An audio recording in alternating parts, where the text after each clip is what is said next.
change. Kung hindi umuunlad ang negosyo, kailangan natin ng pagbabago. Yun, sabi nila ito daw ang sikat dito sa Cebu, dating sa street food at kainan. Tara, pasukin natin itong kusina ni Osting. Ayan, talaga bang sikat itong lugar na to? Master Chef. Master Chef, tara, pasukin na natin. Let's go. Ang kusina ni Osting. Tara. Alam mo, na-google ko lang to eh. Pagdating ka sa Cebu, ginugol ko, best place to eat on the late night. Sabi ni Google, kusina ni Osting daw. Ito na siya, oh. Live in person. So, ngayon, live na natin makikita. Talaga kilos. Parang militar. Ang dati nga, no? So, ang pag-order rito, simple lang. Kukunin nyo na itong box, sasuwi na kayo. Wow! Pili tayo. Beef loaf daw. Beef loaf.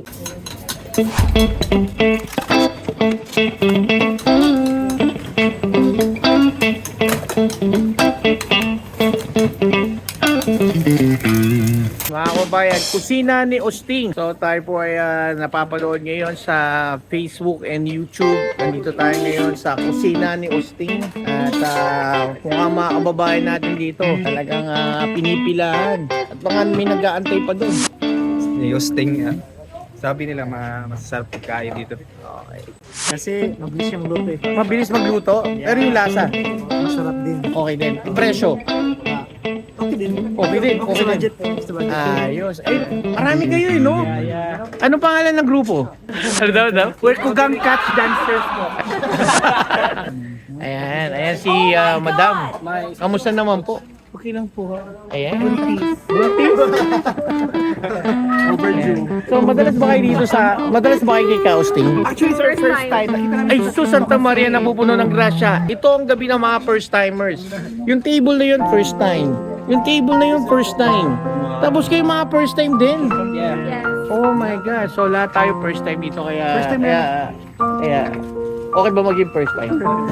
Okay din, sir. Okay din. Ikaw yata hindi eh. This is your first time here. First time na din? No. Anyway na. The power of Google and TikTok and YouTube, no?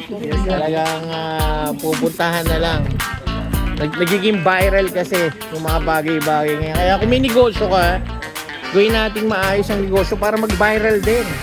Tignan nyo to. Hindi nila binago yung sistema. Kasi yun yung nag-click. Kaya dire-diretso na. Don't change if you don't need to change. Kung hindi umuunlad ang negosyo, kailangan natin ng pagbabago. Yan.